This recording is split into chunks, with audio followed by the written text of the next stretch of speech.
Hello, everyone. Welcome back to this installment of the P2 podcast. This will be an interesting one. Usually, Bryce and I have a pretty, at least moderately in depth conversation about what we want to talk about.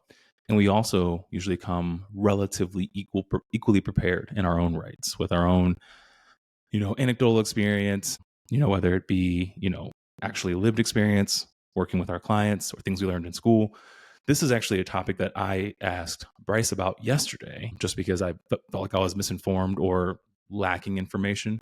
And it's hot right now, everyone. And it's crazy that it's still a conversation because we know that your propensity to put on adipose tissue, your propensity to get fat, where you store that fat is heavily, like, look nowhere else but genetics, right? Like, we know that is a thing.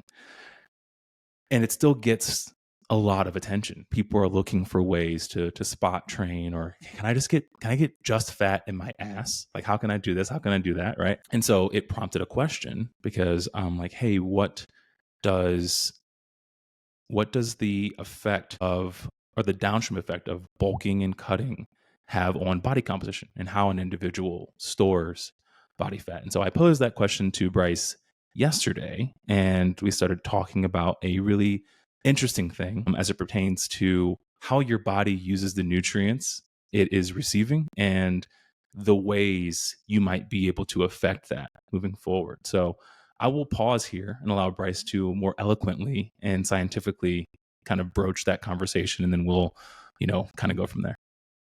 I'll do my best here. Preface. I'm going to use very non-scientific jargon to try and explain everything in like super lay terms. So if I sound stupid, could be because I am stupid, but also I'm just trying to make this very understandable and not like veil everything in, a lot of stupid science-y words. So anyway, a big thing that we were talking about was pertaining to like set point theory. So for anybody who's not familiar with the idea of a body composition set point, is like what Chris said. There's a gigantic genetic component with how your body is preferentially storing body fat.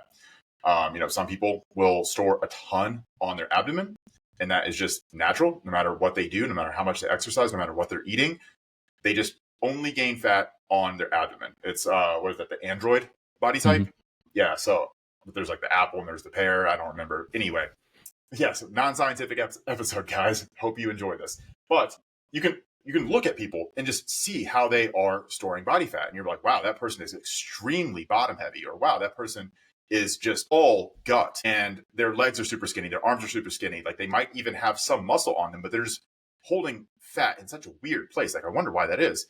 And I'm sure a lot of people have that same curiosity as well. But it can all definitely come down to genetics, but a big aspect of this is coming down to how your body is handling the nutrients that are coming in. And whenever you eat a meal, your digestive system, it starts kicking off like a cascade of responses, feedback loops, etc.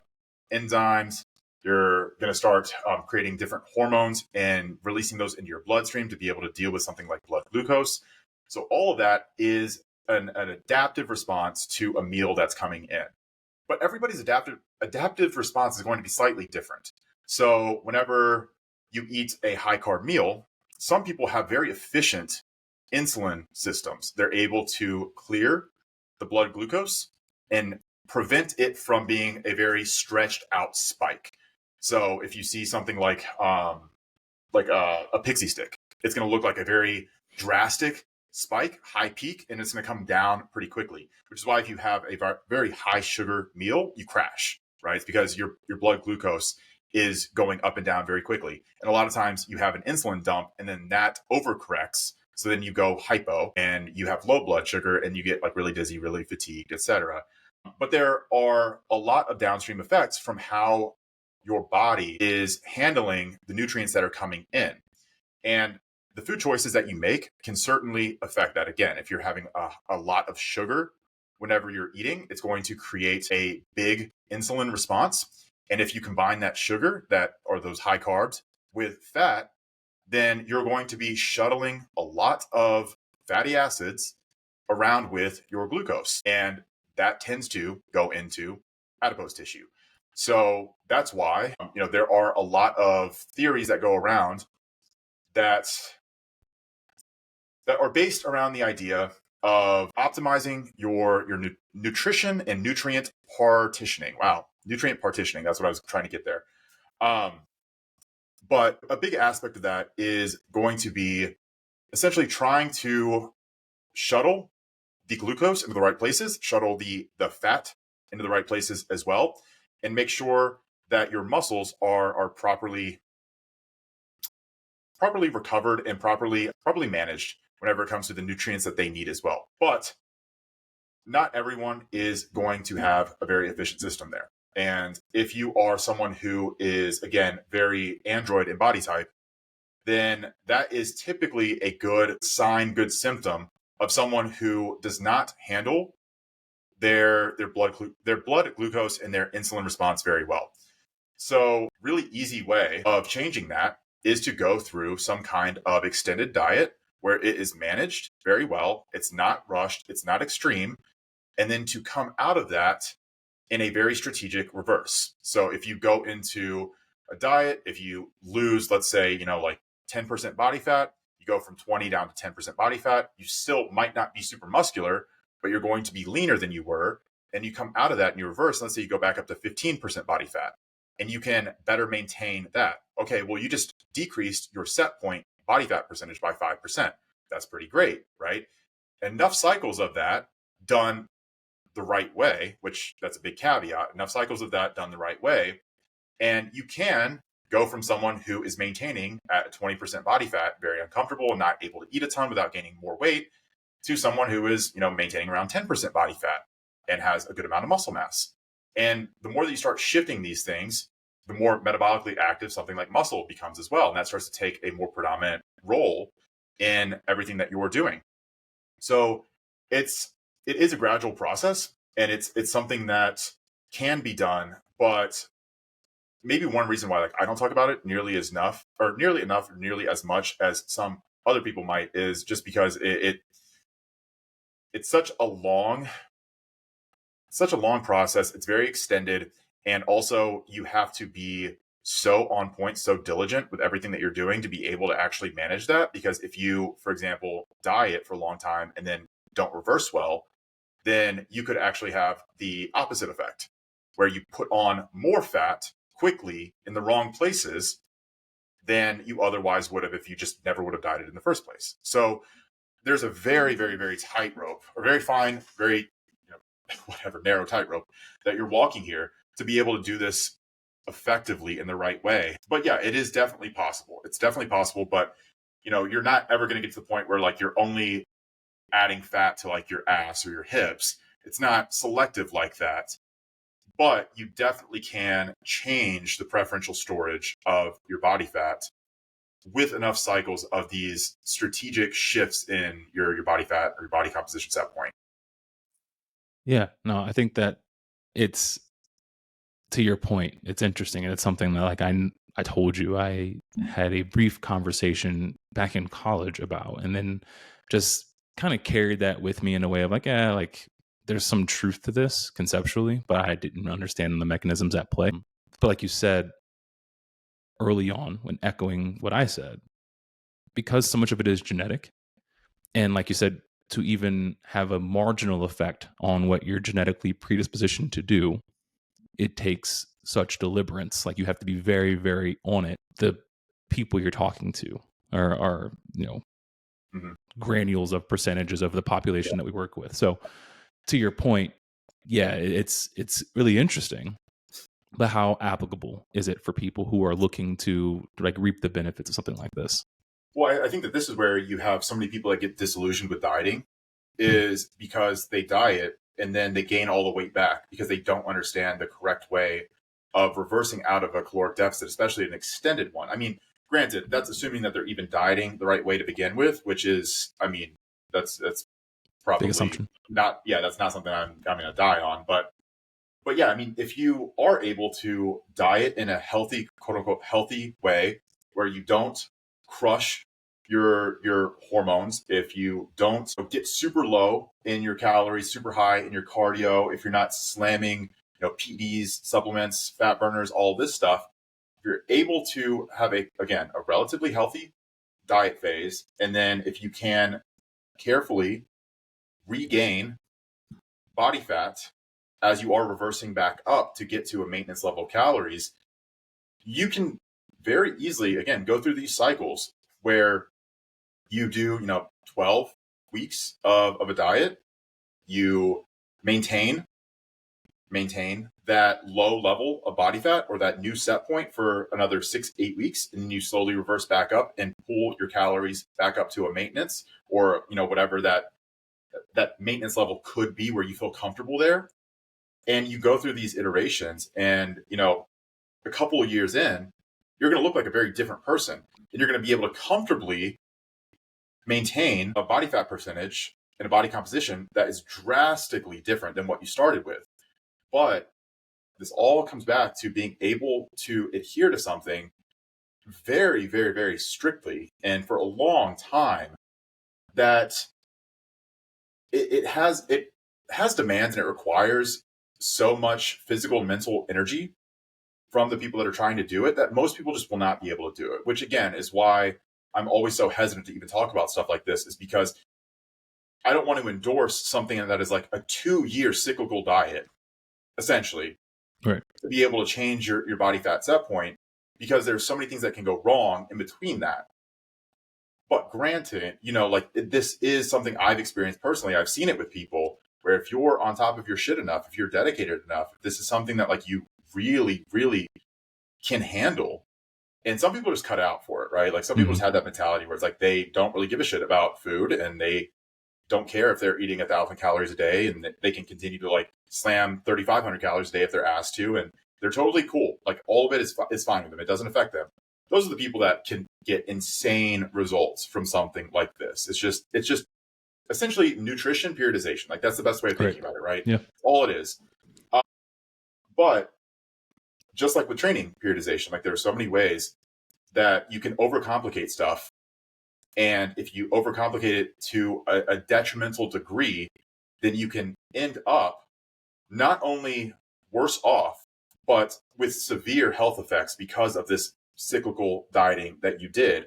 If you aggressively go into a caloric deficit and you aggressively come out of that without any semblance of reason or logic, and you just start slamming pizza, slamming ice cream, and you just lose your fucking mind. I mean, that's where we see people post competing gain 20 pounds in a week. Yeah. You're like, well, how did this 105-pound girl gain 20 pounds in a week? It's because her body was ready to soak all of that shit up. Granted, that's not all fat, but some of it's fat, especially if they've been in a caloric deficit for as long as they have been. And that fat is going to be stored much faster than it's going to convert to muscle. So if you're eating in a, 3,000 calorie surplus for a week as a 100-pound girl, you're going to gain body fat. And once you create those adipose cells, they're not really going to go away. So like there's a lot of research on this where like you can, what is it? What is the word? Adipogenesis is relatively easy. Like creating new fat cells, not too difficult to do for your body, but killing them and getting rid of them is very, very challenging, which is why, again, it is so easy for people to regain weight once they've already had body fat on them. Or whenever you're someone who has gone through these periods of rapid body fat gain after a diet or something, that adipose tissue, it stays there even though the fat cells may shrink or expand over time, whether you're leaner or whether, you have more body fat on you.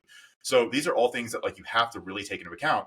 But, if you are someone who has a good amount of body fat on you, if you are very diligent with doing something like this, cyclical set point change, then you can get rid of those fat cells, right? It's like, it's hard, but it's not impossible to do. It's just so much more disproportionately easy to create new fat cells, which is why you have to be so cautious with coming out of a deficit and why so many people fuck it up.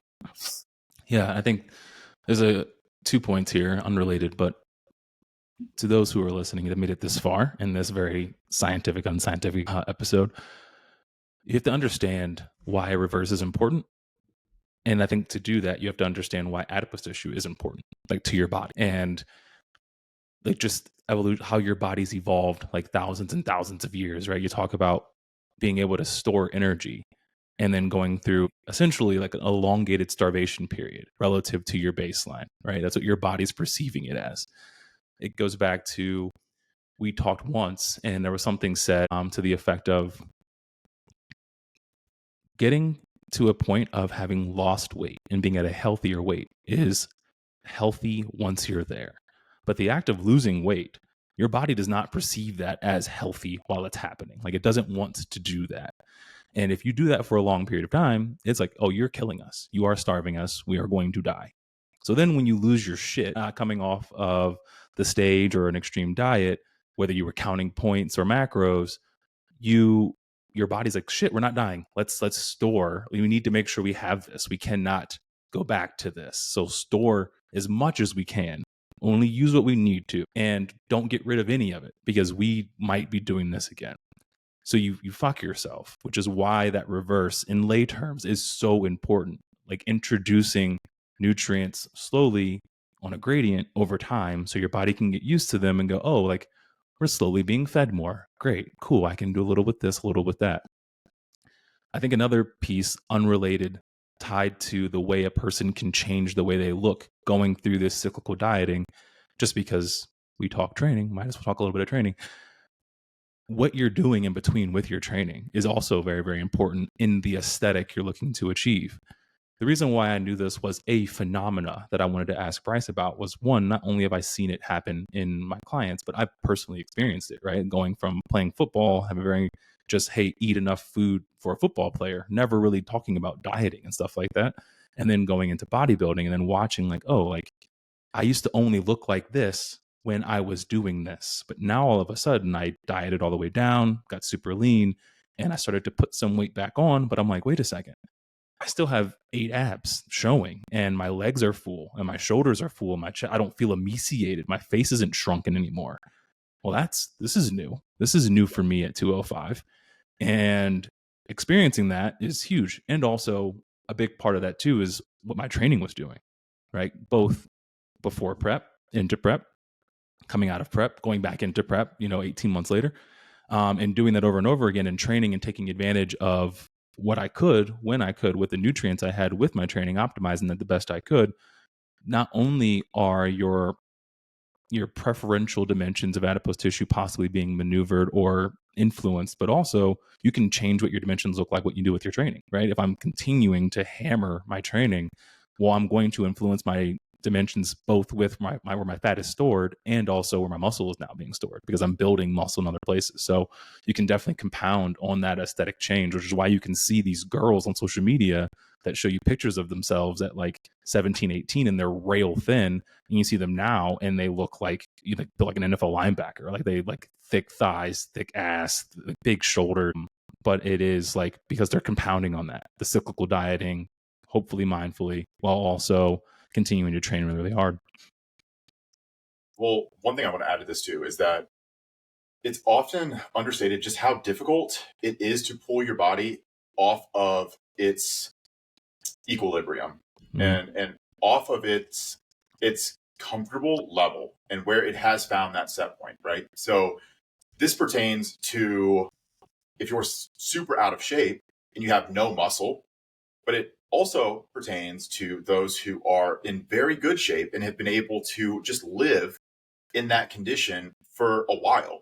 So like if you're 8% body fat and you're 225 and you just exist at that for a year or 2 years and you're really diligent about your diet and you're really diligent about your training, but maybe let's say like you have a family priority come up, right? Like you have a kid.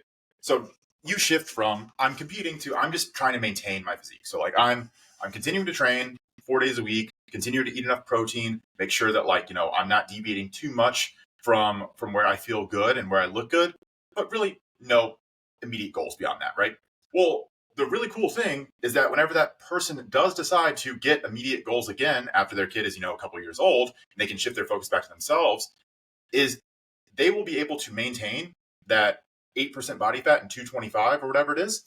So easy, like so much easier because they've spent so much time at that body comp, and their body has just built up a lot of inertia around that region, around that area. So even if they were to, I don't know, not train at all for a month, they're going to be fine. They're going to be totally fine because their body wants to be where it is at that point.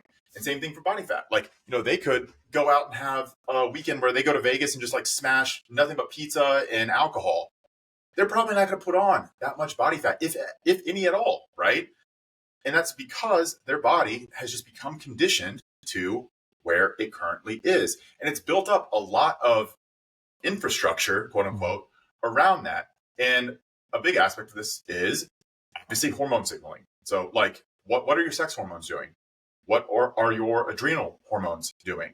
Like what is happening inside of your body that is telling your body how it needs to build muscle, how it needs to tear muscle down, how it needs to store body fat, how it needs to react whenever you eat a meal and you respond to the spike in glucose that's coming in. So whenever your body has enough time to, again, build this infrastructure up around a set point, it just becomes harder and harder and harder to pull it off of that, for good or bad. If you spend years completely out of shape, yeah, it's going to be really difficult to pull yourself off of that set point because your body has a lot of inertia around it. It has a lot of structure that's built up. Your metabolism is probably conditioned now to maintain the body fat percentage that you're at, and it's not really going to want to burn body fat whenever you go into a deficit. It's probably just going to start catabolizing any of the muscle that you have, or it's going to just burn off all of the blood glucose that you have circulating in your body, because you probably have high blood glucose as well. If you're really overweight, probably pre-diabetic, and you don't have a proper insulin response anymore. So all of those things tend to compound the issue. But if you're lean and you maintain a reasonably lean state, that goes a very long way for you being able, and we've talked about this before, we talked about it whenever we were coming out of prep, or we were like the episode with like reversing and recovering post-prep, is if you can stay lean and if you can stay within a golden range of body composition and body fat, especially body fat, then you will be able to put on much more muscle, and you'll be able to easily burn body fat whenever you go into a deficit.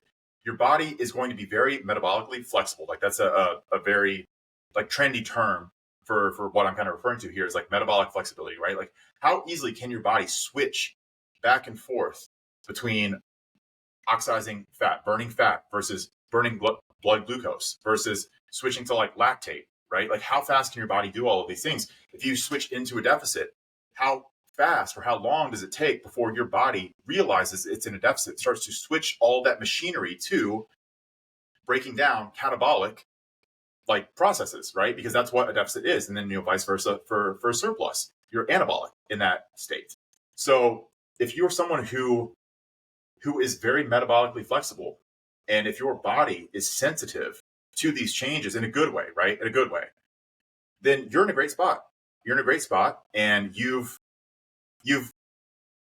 put in the time, put in the work, and allowed yourself the flexibility to be able to not be perfect all the time. And that's very important, especially for like the sustainability of anything surrounding competing, or training at a high level, or working out at a high level, or being very diligent about your diet, whatever. Like it has to be very sustainable. And if you're someone who jumps up 5 pounds as soon as you have a cheat meal or go off of your diet, like that's not good. That's not a good response. So your body needs to be more adaptive to what's going on. But again, there are a lot of benefits, and we could probably go on for a lot longer than this. And I want to make sure that like we do cover the important stuff. But if you are going to do something like try to attack changing your set point and pulling your set point down, or changing it in general, right? Because I keep saying pull it down, but I'm talking about body fat. But you can also change your set point in terms of like your muscle mass and push that up. So it's really just about like, where is your inertia located? Like, where is it centered? And that can probably best be thought of as like body composition, right? But if you're going into a deficit, you have to be able to structure that appropriately so that you don't crush all of your metabolic processes that are going to help you come out of that and maintain health and maintain a relatively lean state. Because if you gain, again, like what we've talked about, if you gain too much fat too quickly, then you're fucked already. Doing things like refeeds, being strategic about that to make sure that your metabolic health is sustained as you are going through a diet phase and deficit. Doing things like diet breaks, actually. So like if you're in an extended prep for 20 plus weeks, you shouldn't be crushing a deficit for 20 plus weeks. You should give your body a break, because if you don't, then you're going to be so messed up. Your hormones are going to be so crushed and so suppressed on the other side of that whenever you do start adding calories back in. Those are all things that you can do. Even something like a short mini diet. Like I've seen people that, and it's smart, it makes sense, right? Like if you're someone who is trying to add muscle, but you don't want to get too fat, going into like a 4 to 6 week mini diet where you're just very aggressive in that short period, that allows you to, hopefully, if you're metabolically flexible enough, shift into fat burning mode while also not being in that deficit for long enough to start to get a lot of the negative repercussions that come with extended deficits, right? Like hormone suppression. So that's where we want to be. We want to be able to have our internal machinery switching on, turning off, suppressing, propagating in the correct ways in response to the foods that we're eating. But a lot of that does have to do with what we're doing leading up to that moment, and how you're eating, how you're going through diets, how you're going through reverses and surpluses. Because if you're not putting, again, the infrastructure in place to be able to even think about being metabolically flexible in that moment, then you're probably going to have a pretty difficult time, and probably not a very good time, as you are trying to do something like change your set point, right? Like you might have to be one of those people that's just in a diet for a very long time because you just have a lot of inertia and you plateau very quickly because your body does not want to respond to what you're throwing at it. Yeah, no, I think that's really interesting. I think a good, like every day, I'm sure everyone has experienced this, whether directly or indirectly. And I just always knew after like 3 to 4 weeks in prep, I would be, Dylan would have me in a deficit. Maybe I'm 0.2, 0.3, 0.5, 0.2, down. Yeah. And then I hit like week 5, week 6, and I'm like, this is a stride. Like it just starts cascading, right? And so you can kind of see like when the levee breaks for people, and sometimes it's a while and sometimes it's immediate, right? So there are people who and I know for me, I could stop eating cereal at night and I would be fucking 3 pounds lighter by the end of the week. But there's other people who are like, you have to continue to tweak and move things around, which is why, dieting is more than macros. It is, like you said, it's more than macros. And it's, to your point, refeeds, quick diet break, like those things are super important.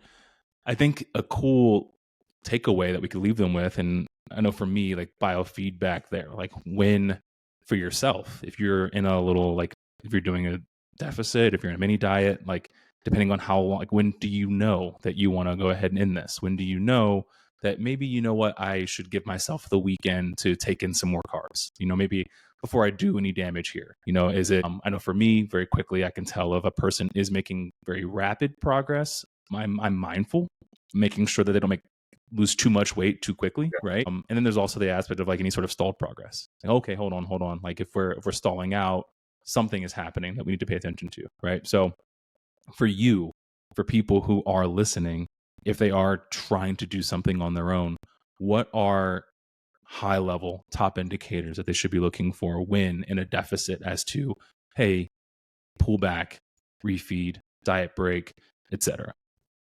Well, honestly, I think a big one is just plateauing. Mm-hmm. And it seems counterproductive and counterintuitive to say like, okay, you have stalled, your body fat or your body weight, is no longer decreasing, even though you are continuing to increase the deficit or do more cardio or whatever. Then it's probably a good sign that you're starting to hit the ceiling on wherever you're at currently, or your body just needs a little bit of a break, right? So yeah, going into something like a quick diet break or implementing like back-to-back refeeds, right? because anything that you can do to give your body a little bit of juice to remind it, like, okay, like we're not starving. We actually can shift back and play around with some of these more like, anabolic properties and processes and pathways.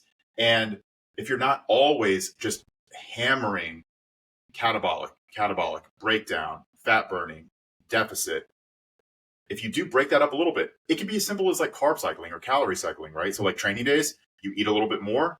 Rest days, you eat a little bit less. And if you structure that in a way that it breaks up the monotony and it breaks up the signaling that your body's getting, so it doesn't feel like it's in a constant state of starvation to the point where it needs to shut all of its non-mandatory systems down, i.e. your sex hormones, right? Because reproduction is a luxury. It's not mandatory for survival, right? But if your body's getting that signal, it will shut your testosterone production way down. It'll suppress it all the way. Same thing for like your thyroid hormone, right? All of these things will get absolutely crushed if you just keep pressing the deficit button. And what you want to do is you just want to insert a little bit of friction into that process in the way of something like, a diet break or calorie cycling or a refeed, or, I hate to even say it, like a cheat meal, something like that, right? Like just enough to where it can stoke the fires. I hate to say it like that again too, because I feel like that's an overplayed analogy, but like stoke the fires of your metabolism enough to where it can get those gears turning again and just gets them a little unstuck, right? Yeah. So that's very important. I really think that like ultimately most people go the wrong direction whenever they start to stall and hit a plateau. Is for them, that's just hammer harder. Yeah. Right. And sometimes that is the case. Like sometimes you just do need to diet a little bit harder. But especially for like higher level competitors or people that really know their body or like are in tune with their shit, they're not cheating, like they've been dieting for a while. If you hit like a multi-week plateau and your body weight is not budging, take a step back, give yourself a diet break, have a refeed meal or have a few refeeds, right? And almost inevitably, your body weight will drop on the other side of that, yeah, even though you're eating more calories than you were before. And like from like a thermodynamic perspective, it doesn't make any sense. And a lot of people get really hung up on these things. And they're like, oh, well, calories in, calories out clearly don't make a difference. That's not what we're looking at here. Like there are things that can influence how your body is processing the calories that are coming in to make the calories going out, the output, different. So if that's what a refeed meal does, or a couple of refeeds or a diet break, if it changes the input output, then yeah, that's what we want to do, even though you are eating more calories. And it's the same thing with training, right? We've talked about this before with deloads. It's the same fucking idea, right? You can't just hit the same button all the time and expect things to just go linearly in one direction. It's going to slow down. It's going to stagnate. You're going to plateau. You're going to start getting a lot of negative feedback. So you have to step laterally. You have to do something a little bit different. Let your body recover, literally let your body recover from the stress that you're putting it under, and then continue along your merry way now that the gears have been unstuck, right? So you're just lubricating everything a little bit. Diet break, calorie cycling, refeeds, deloads. It's just lubricating the systems. That's all you're trying to do. You're not trying to stop anything. You're not taking a step back.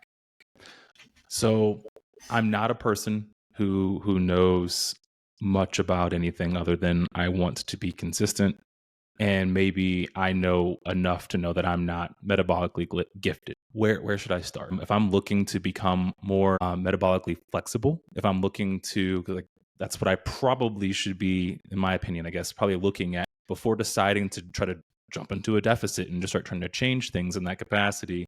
And I'm sure that there's some hand-in-hand opportunity there as well.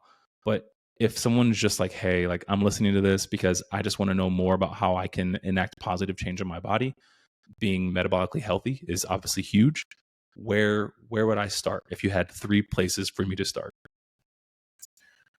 Yeah, so it would really depend on where the starting body composition would be, right? If you're someone who is like a little overweight and holding a bit too much body fat, which probably most people, right? Yeah, I was going to say like probably just start there, like probably plus 20 or 20 plus rather, like 20 to 25% body fat. yeah, for most people, I would say the best bet is probably to go into some kind of sustained deficit, something that is manageable, something that is not going to create a large friction or impact in your life. It's not going to make you hate yourself. You're not going to be getting tons of crave. Like it's something that you can do for a bit of time and get comfortable with that deficit. Lose a good amount of body fat in the process. But before pushing it to the extremes, like don't diet to the point where you're like dying or having dreams of cookies. Don't get to that point. But once you get to a reasonable place where maybe you're starting to get a little bit of negative feedback, then pause, maintain. So bring your calories back up to maintenance, hold that for 6 to 8 weeks. And again, that should be a place where you feel relatively okay.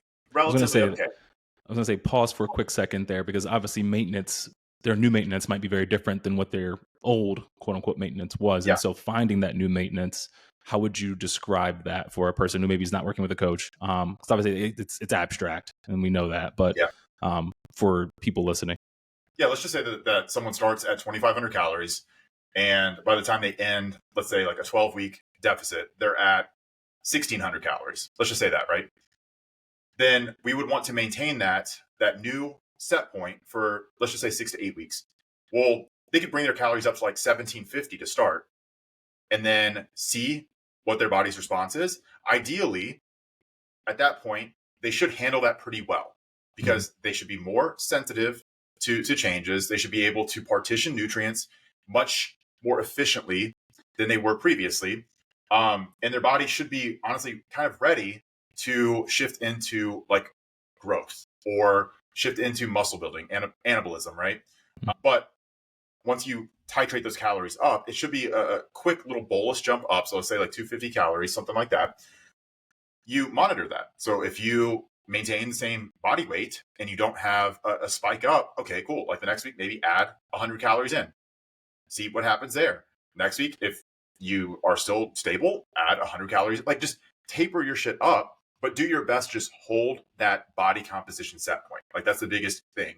But yeah, you want to figure out where your metabolic activity is capable of sustaining at that new place. So sometimes people will be able to taper their calories back up to higher than they were before. And they are clearly in a much better body composition.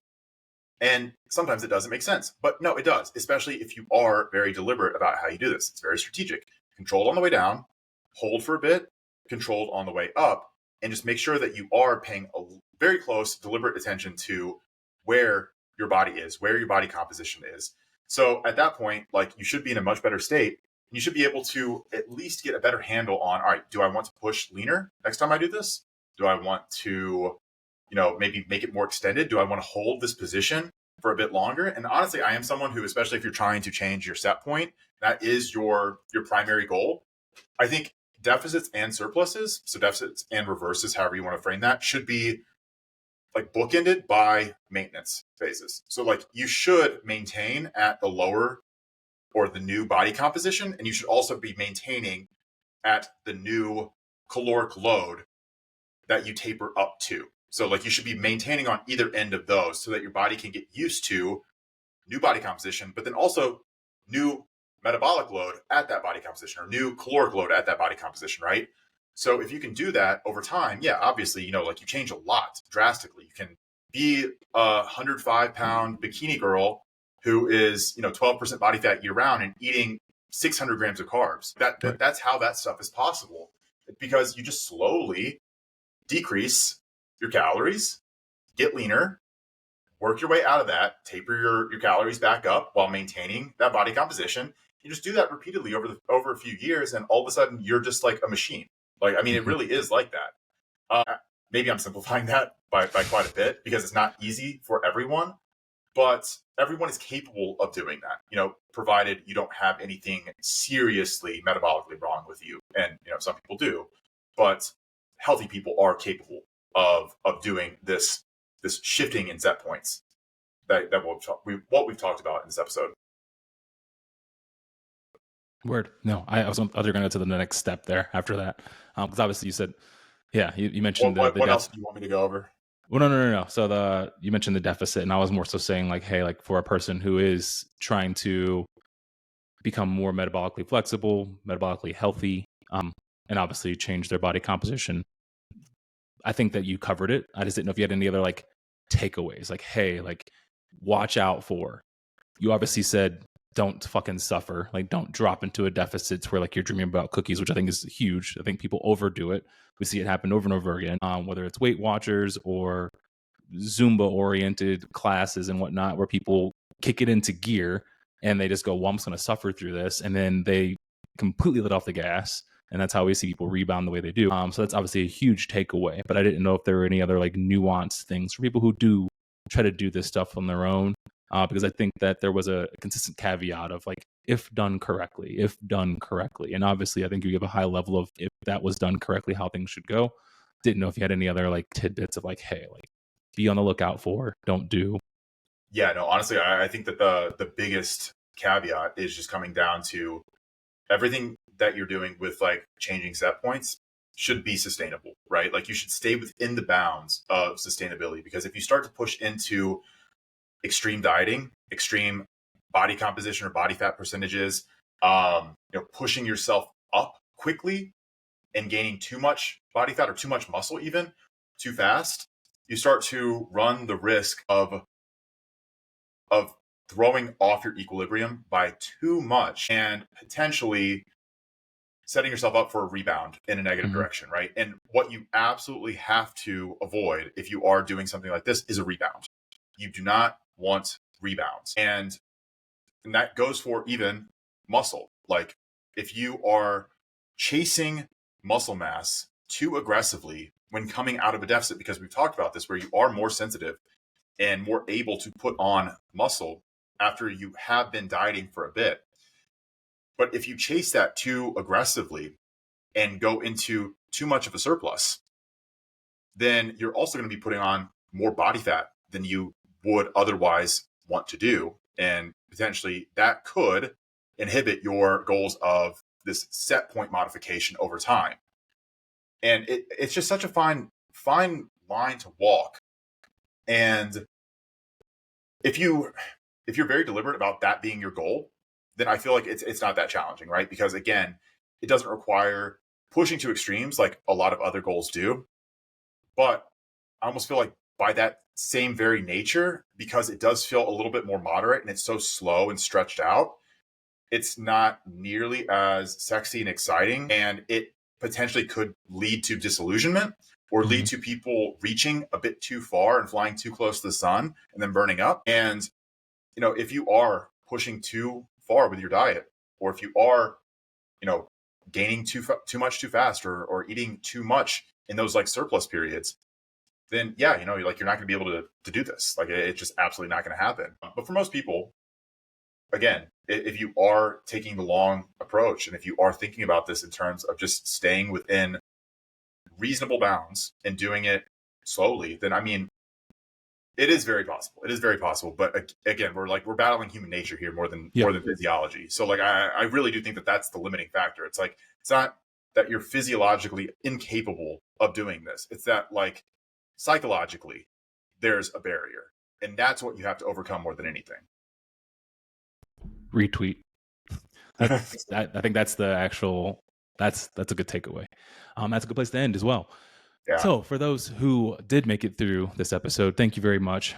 Obviously, like fat reduction, spot treatment, stuff like that. It's a very sexy topic. I think there's a lot of people out there who are just hammering away at the topic because they're going to get clicks. And to be honest, this is why we did this episode. But we wanted to leave you with a bit more because I think there's a lot of people out there who are just preaching, no, you can't do it. And I think that to their answers, they are correct, but there is some context to be had there. And I think the nutrient partitioning is a really, really cool concept. It does require a lot of hand holding for yourself to hold your own hand or a coach. But I definitely wanted to make sure we shed some light on it and provided some context around it. And if you guys have more questions on it, obviously hit us up, DMs, comments, etc. We'd love to hear your thoughts, your experience, if you've had any. And other than that, thank you for showing up, and we'll see you next time.